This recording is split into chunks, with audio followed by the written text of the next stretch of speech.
Mama yangu, game over. Mwenye uwanja wake kaingia sasa. Game ishaisha hii. Maana soko huu mnala ulioingia. Kwani unaniongopa?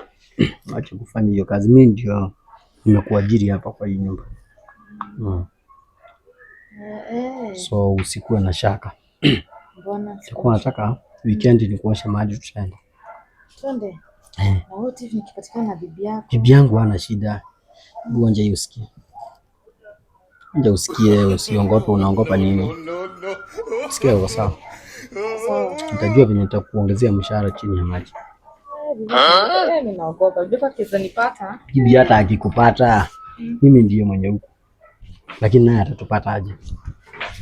Aliashaenda huko nini kwa kibanda, sio anaenda kwa mama. Sure, yuko around. Yuko around. Nimeenda wapi? Chantel.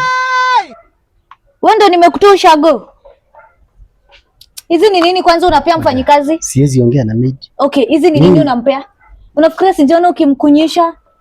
Mimi sijamkunyisha. Unajua kwanza huyu hadi ajui kitu kwa kitanda, asikudanganye. Leta.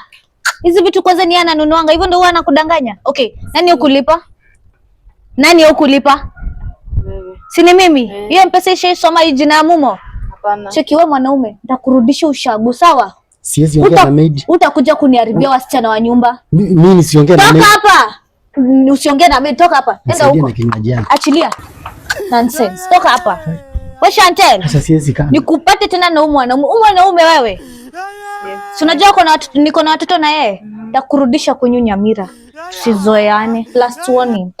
Kuja hapa. Bwana wajana. Irudi hadi mkama. Mimi nataka